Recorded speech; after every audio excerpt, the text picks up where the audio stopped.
Hi, everyone. Thanks for joining us today. This is Julia Campbell. I am so excited to be here with you, whether you're listening to the recording, whether you're listening on the Nonprofit Nation podcast, or whether you're live here on LinkedIn with us today. So, the theme of today is donor retention. Now, we know that donor retention is more than just a fundraising metric. It's the key to nonprofit sustainability. But retention rates remain stubbornly low. And so in this episode, I'm going to sit down with Wendy Mercurio, market researcher at Bloomerang, to discuss the findings from Bloomerang's latest report, Mission Retainable, research-backed strategies to inspire donor loyalty. I will post the link so you can get that report. I will post it into the comments and in the show notes for the podcast. And as a former development officer and development director, Wendy draws upon her nonprofit experience to create informative and inspiring content for the Bloomerang audience and beyond. So there's so much to talk about today. Wendy, welcome to the LinkedIn Live. Welcome to the show.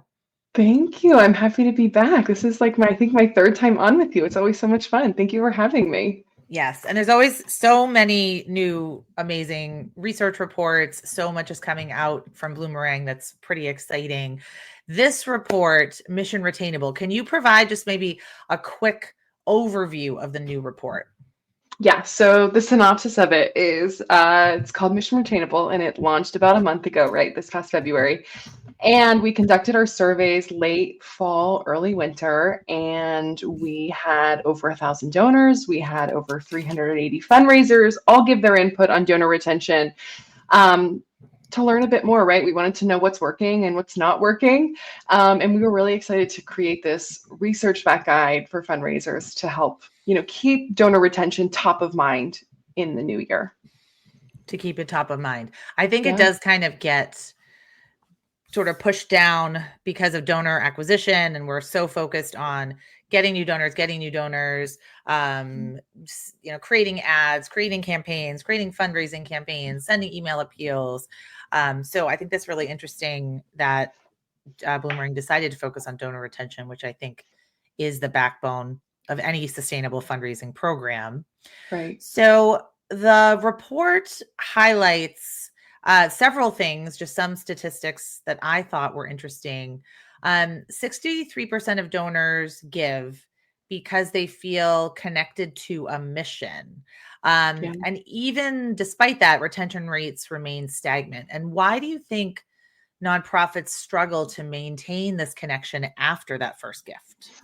Yeah, I mean, so many things. I think we've kind of already hinted on it, right? But limited resources, limited time, this huge pressure for acquisition. I can hear my past board members, right, like asking where the next major donor is, asking where we're going to find more donors. And in the survey, we actually had a write-in response, which is a lot to go through for me, but it provided a lot of really valuable information. And the common theme amongst fundraisers was, we need someone to focus on donor retention full time. We just don't have the resources to make that happen. And so I really think kind of like the TLDR is that donors really need to know the impact that they're having, and they're missing that, right? So feeling connected to the mission being a top priority, why a donor is giving. And 65% of donors we found are valuing those regular impact updates. And so they want to know the results that they are helping support at the missions that they're giving to. And I think it's not only communicating impact, but it's communicating and using the right channels, right? And so we found in this report that email and social media is not going anywhere, right? That's always going to be a powerhouse, but we found a pretty big disconnect with texting, which I thought was really exciting. From our donors, it was the third most selected channel of communication. So it was number 3. Yes. Wow. And we found only 13% of fundraisers are texting their donors. And so I think thinking about my past experience as a fundraiser, right? Like sending out, maybe it's every Friday, it's the end of the week, a good news text, right? Of Julia, thank you so much. Your donation helped us do X, Y, and Z. And it's just, ensuring that our donors are feeling seen, they're feeling that connection, and we're delivering it in the ways that that's getting to them, right? And texting has a huge open rate. It's like 95% in the first 5 minutes. So, I mean, you can't beat that, right? We have distracted donors. And so to get right into their hands literally is ideal. Mhm. How can we overcome our fear of annoying our donors? Now, that's a common theme that I hear from my clients, from my students, when I'm talking to them about donor communications, whether it's via social media, whether it's via email, or even just old fashioned phone calls or letters. I hear, oh, well, I don't want to inundate my donors. I don't want to annoy my donors. Mm. And I think what we're finding with the, first time donor retention rate, which is as low as 19%, we might be doing something wrong here. So how can we communicate more effectively, or how often should we be communicating? Yeah, I mean, if we're thinking about really well engaged donors, there's a cycle there, right? It's asking, it's thinking, it's reporting, and then it's repeating that again. And so if we're really reporting well, that's what donors are engaging with. So if we're focusing on messages of impact, we know that's going to be well heard and understood by our donors. I also think it's important to like bring into the conversation that the average American has like a seventh or an eighth grade reading level, right? And so I see it sometimes in some appeals that I get where it's this great wall of text, right? And although I'm sure it's like really beautifully written and contains so much love and really awesome stories, it's not going to get read, right? And so thinking Yeah. about the impact that we're delivering and in like micro snackable little bites that our donors can just kind of like chomp into it and get something quick from it. Um, Mm. and so I don't know if there's necessarily a cadence, right? But I think it's focusing on a balance of communication, different Mhm. channels to do so.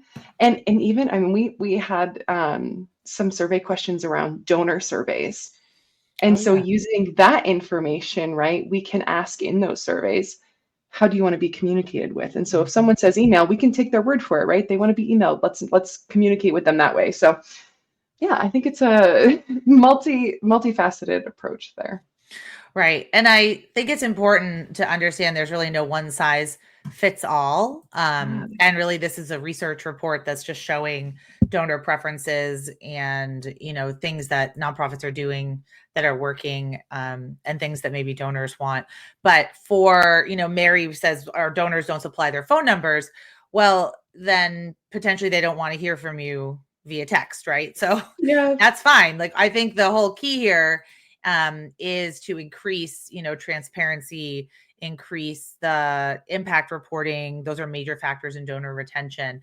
So, what are some ways that we can maybe talk to our donors or find out how they want to hear from us? Yeah, so I talked about donor surveys. I'm Mhm. amped about donor surveys right Donor now, right? In surveys, so yeah. many ways. Yeah, and I think, there's some skepticism around it, right? I know a lot of people kind of, aren't necessarily bought into this idea. And I would kind of bring forward like to some for-profit brands to the table, right? Like I just got a email today from my pet insurance company, right? Like so it's a common practice that for-profit brands do and our donors will not be unfamiliar with. They'll know, to participate. And I think also for us, the information we get out of those surveys are beneficial, right? But Yes. even just knowing who's participating is awesome, right? Like that's a hand raiser saying, "Hey Julia, I love your organization so much. I'm going to participate in a survey," right? Like that's really exciting to a fundraiser. And so using that to kind of know, okay, I should probably contact Julia some more and maybe set up a time to chat. And even thinking about surveys is not, a huge thing that's going to take 5 or 10 minutes of people's time. We can think about it in teeny tiny little chunks where it's one question at a time. And to really create a culture of participation in our supporters, right? If they know when I give or at the end of a newsletter, I'm going to get a question, right? And it just creates that muscle in our supporters of participating and providing feedback to us. Oh yeah, absolutely. I like Jenny's comment. I used to worry about texting donors. Now I started doing it with several. They're very responsive. So I Yay, would say Jenny. for me, I'm a monthly donor to several organizations, and two of them send text messages, but it's very sporadic. It's very, this is a reminder on Giving Tuesday or a thank you, or, it's definitely not every day or even every week or every month. Yeah. So I think the piece that's missing here maybe really learning about what your donors' preferences are, and the different generations might have different preferences. Like younger donors might want to receive text messages, older donors might still really prefer snail mail, and our responsibility to kind of be meeting donors where they are. Yeah. Do you think that how can we best do that with limited resources?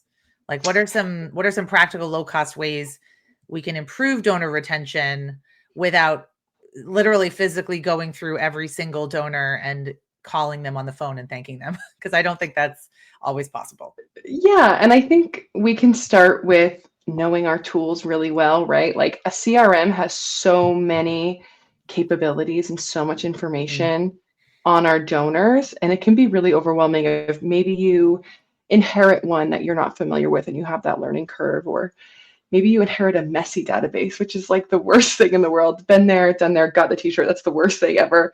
Um, but knowing the people behind the tech, right? Like I speak from my experience the last few years at Bloomerang and QGive, right? Like we are your biggest cheerleaders and we want you to fundraise really, really well. And so if you're a small team, right, and you're having some trouble with your tech, reach out, right? Like we want to support you. We really want to amplify your donor retention rates, your fundraising results. So yeah, I mean, I would encourage folks to reach out to the CRM. We want to be, part of your team in a way.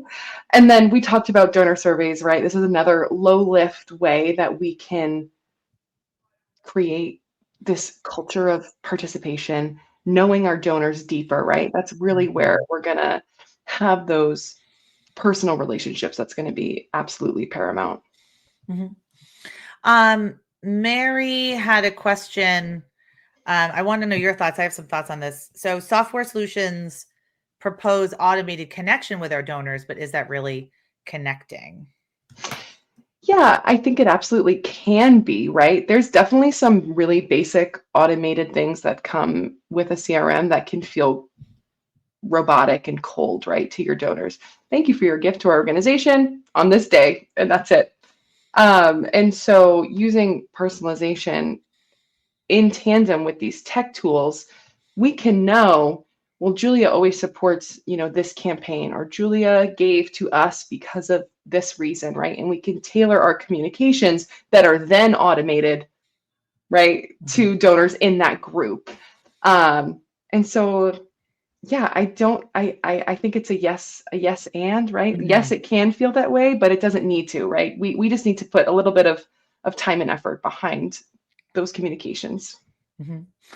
I would say if you have the time and ability to handwrite a thank you note to every donor, absolutely do it. Yeah. The other thing I would say is that if I'm an online donor and I'm making a donation at 2 a.m, I need to get that response immediately after I make that donation. So that's what we talk about when we're automating those kinds of connections, getting that email receipt, or even I've made an online donation, I get a little thank you video immediately. I And so love that that. is automated, but it's still a way, it's like a little more personal. Yeah. And it's either the executive director or the development director. And it feels a little bit more personal than just getting a receipt. So think about ways that you can automate certain processes, because you're not going to be online manually sending thank yous at 2 a.m, hopefully not. But how can you make that automated process a little bit more personal, and make it a little bit more of a connection? And that's what people are going to really remember. So these are really, really great questions, people. So everybody keep putting your questions in the chat. So the report also mentions that 42% of nonprofits are open to adopting new technologies for retention. I was kind of dismayed that that number was so low. But you talk about things maybe like predictive analytics and automation, like getting into the weeds. What are some ways, like what is like a first step to adopting these new technologies for donor retention if you're kind of feeling overwhelmed by all the technology out there? Yeah. I mean, I think there's really, at least, in my experience, there's really quick notifications that you can receive, right? Saying, hey, we have a donor that is at risk of lapsing, or this is your lapsed donor, right? And that's a high priority, right? If you have someone that hasn't given in, let's say, 10 or 11 months and they're about to fall off, that's the opportunity for you to hop in, right? And have either personalized phone call, tailored communication for that. And so it doesn't have to be like this crazy, digging through data, really intensive, um, search through your Mhm. database. It can be. There's a lot of tools that it can do, right? So it can identify your at-risk donors, your lapsed donors. You could even identify donor capacity, right? Maybe they have the ability to increase their gift, and you can have some insights on that. Um, also automating routine like donor acknowledgments, receipts, even tax receipts at the end of the year. Mhm. We can get that automated. Mhm. And so ultimately, the biggest benefit of that is repurposing your fundraising time, right? To have more of those sit down conversations or tours of your organization, or focusing on donor retention in a more personal way. Mhm. Absolutely. I completely agree. I think it's all about saving time. It's about taking tasks off your plate so you can spend more time doing things like in-person donor visits or phone calls, or even crafting like really wonderful thank you letters or appeal letters, or thinking about creative campaigns and all of the different things that Yeah. go into it. So it's Or that really, yeah. impactful video that you mentioned, right? You Yes. just said like how impactful a video was. That takes time to do. And Right, so, I mean, yeah. this video really was someone just probably with their webcam saying, "Thank you so much for your gift to this particular campaign. Yeah. You know, we're on track to hit our goal."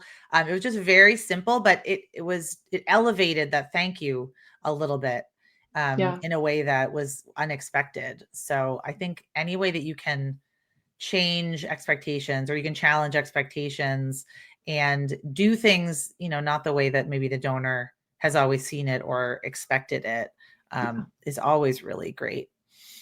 Let's see.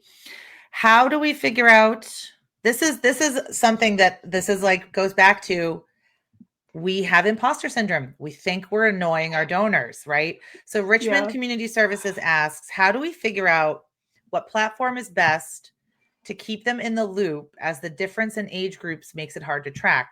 Is it okay to send them regular updates via emails or newsletters? How do we keep track of whether it hits home with them or not?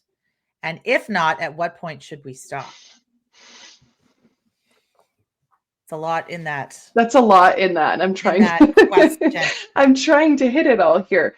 Yeah, I mean, we know that impact updates like a newsletter, right, are going to be something that is opened and read, right? That's Yes. going to be an impact update that is worth our time. We have found that in many reports. Actually, it's funny, the generational giving report, which Mhm. published last August, Oh, we yes. found, yeah, I'll so very find that. relevant for this. I can get you a link too. Very relevant for this, but we found there was a section in there called the omni-generational findings, and it was 8 universal findings, and one of them was the importance of a newsletter. And I love so, it. yeah, I would start there. And keeping track of whether it hits home with them. If we're sending it out via email, let's look at our click-through rate and just see how the engagement is there.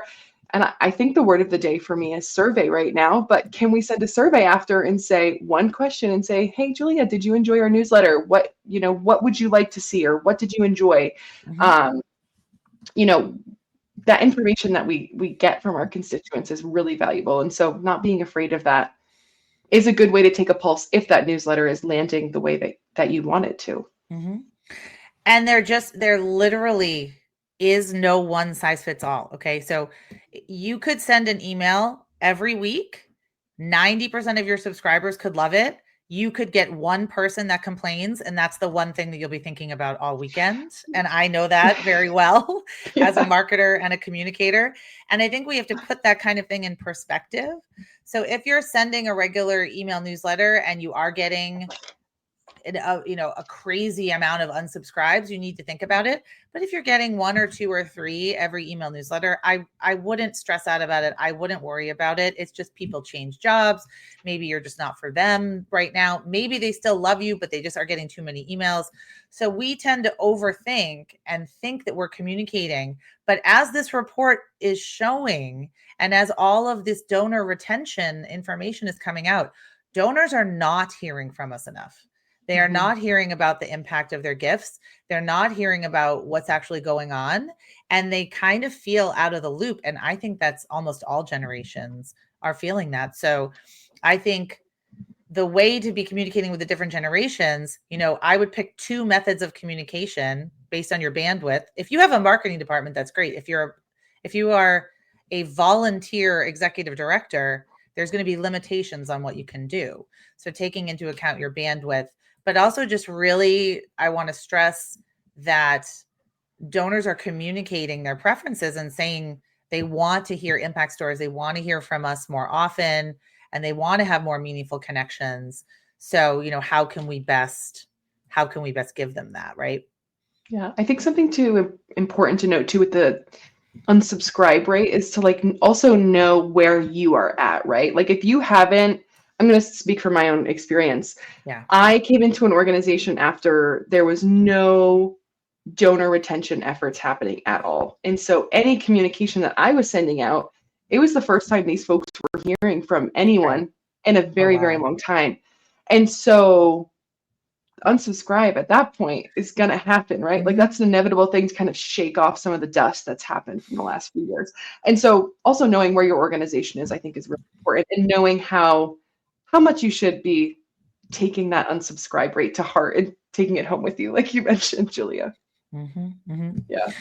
So the report suggests that retention should move from being transactional to relational. So what does that shift look like in practice? Yeah, I think first, like shifting our mindset, right? Shifting the focus. We've talked about like an acquisition treadmill in a way, right? It's more donors, it's more donors, it's more donors. We're not taking into consideration the cost of acquiring a new donor versus retaining a new one. Going out and finding a donor is going to be 5 times more expensive, right? And so this really is such an important thing to focus on. And so again, if we're focusing on acquisition, retention is never going to be our priority. So finding the balance in our time to nurture our current donors is going to be really, really important. And so if we're, asking, that's not going to be a symbiotic relationship. That's going to cause the unsubscribes, which we're talking about. I think about sometimes, I've made a donation the last year and I was so excited to give this organization and I never really heard from them again. And it was really disappointing. And then when I get that ask 6 months later, you're like, what is this? You kind of forget about it, right? And you have to reorient yourself. And so, that form of transactional fundraising is not serving all parties, right? It's not serving you as a fundraiser. It's not serving your donors. And ultimately, it's not raising the funds that you need it to. And so focusing and shifting the mindset to asking, thanking, reporting in the ways that our donors are going to get, and then repeating that cycle. Truly knowing our donors and seeing their gifts not just as the means to a bottom line, right, or a fundraising goal, but knowing the intention behind their gift and why they're giving. The emotional connection is the way to really have those really powerful relationships with our donors. I love that. This is an interesting question from Bailey. Have you ever found success in hosting a webinar for your donors and community to learn about your work? I don't know. That's a great question. I haven't, but I almost wonder if that would work really well for a really widespread community, right? If you're maybe a national organization or you have a large territory. Yes. I'm wondering if that could be really beneficial. What do you think, Julia? Yes. So I had a client fight colorectal cancer, and their Mm, national organization, and they do advocacy campaigns, a lot of advocacy work, and they also do a lot of research, and they do webinars. I mean, they call them like Zoom city town halls, yeah. and they're just big Zooms where the executive director gets on and shares a little bit about what's going on, what are the top three priorities, where do are the donations going, like what is the research being funded, what is the advocacy being funded. So they had really great success, and I've seen several other sort of national organizations do well with that. If you're a local organization, I think you could try it. And I also think you could record it, put it on your website, send it out. I mean, so people don't have to Mm, necessarily be there live, but they can send in their questions maybe and get their questions answered. And they can, it's a resource that you could use for the future. You could also yeah. do a LinkedIn Live. You could do an Instagram live, a Facebook Yeah. live. You could utilize social media channels for something like that. Um, I think the key is just I love the idea. Like I love the question, because the thought here is, how are we going to communicate with our donors? And that's, I think, what we should be going for. I think that's what we Yeah. should be going for in this conversation. Um, so I want to pull out another piece of the research in the report. So the research highlights three common traits of high retention nonprofits. So that's nonprofits that retain a high amount of donors: personalization, technology, and consistent communication. Now, personalized communication was cited in the report as the most effective retention strategy. So, Wendy, what are some ways that nonprofits can implement like personalization at scale? Because it Yeah. seems to be very effective. Yeah. And so the foundation, I think, for effective personalization is going to be good data, right? So starting there, and I think there's kind of two parts to this, right? If you are a little baby organization and you're shopping for software, really figuring out what your needs are, right? And trying to find one that you're going to be able to grow with, I think is the first part. Mhm. But then also conducting and regularly scheduling on a regular basis data cleanup, right? And so the information that you're going to pull out of whatever you're using, whatever tools you're using, is only going to be as good as what goes in. And so whether it's quarterly or every other month, or it's twice a year, whatever that cadence is that you're doing that data cleanup is going to be really important. I think that will depend on how fast your organization is growing, how many constituents you have, right? And finding out what feels best there. And then we want to dive into the ways that our donors can be grouped, right? So what's their Mhm. giving history? Do we know that they support a special event or a campaign each year? Maybe they've responded to our survey and they've given us some information. Are they a volunteer, first time donor, new donor? There's so many ways that these folks can be segmented. And then we want to tailor our communications to these preferences. We don't need to be rewriting these 10 different times for 10 different segments we have, right? We have AI tools and things that can kind of aid in that. Mhm. Um, and then we want to do it again, right? Like it doesn't just stop there. It's a continuous cycle of bringing new donors in, finding their interests, really deeply knowing them, and then adding them into this journey that we've created. Mhm. I totally agree. And what are some of the trends looking ahead that you think will shape the future of donor retention? Yeah, I think mobile friendly, right? Retention efforts. I think with Gen Z, especially liking peer to peer strategies for how to retain them as a peer to peer supporter and then Mhm. retain the supporters that they're bringing in. We learned that in the generational giving report. And we talked about videos. I think short form video content for that Mhm. acknowledgement, for that recognition, is going to be, I think, really, really popular moving forward. Yeah, no, I totally agree. So how can people find out more about Bloomerang? We know they can get the report. I've been putting the link in there. It's pretty long. I will put the link in to the show notes of the podcast, and then I will try to shorten the link and put it in the comments of the LinkedIn. But you can also go to Bloomerang's website to find that.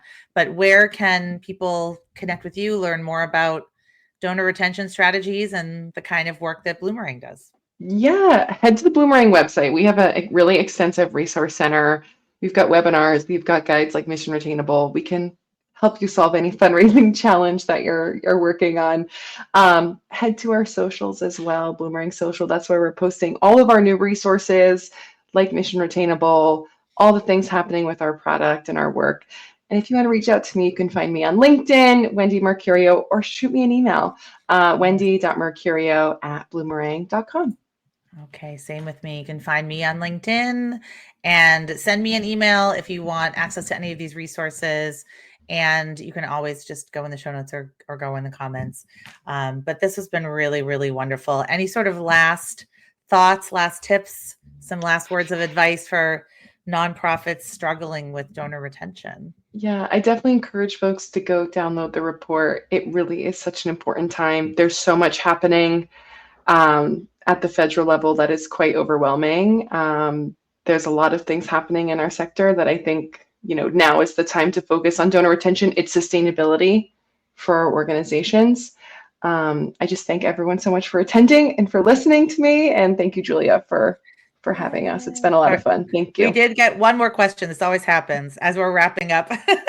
A platform or specific short form video vehicle. I mean, for me, it's probably CapCut to do short form video that you can then put on TikTok or put on Instagram Reels. YouTube Shorts, you can also use it for YouTube Shorts. I'm not sure. What do you use, Wendy? Well, I know if you do short form video, I mean, if you're looking to send video acknowledgement specifically, I know if you're using Bloomerang, you can use our app and do it through the Bloomerang app. Cool. So that's a good start, but I don't think it has to be anything fancy, right? Use your phone and send it out that way. Yeah, keep it simple. I agree. Keep it simple. I think that's a great place to end. Yeah. Thanks, Wendy. And I hope everyone will find you, contact you, learn more about you. But thanks so much for being on the show and sharing your advice and expertise. Thank you so much, Julia. All right. See you soon. Bye.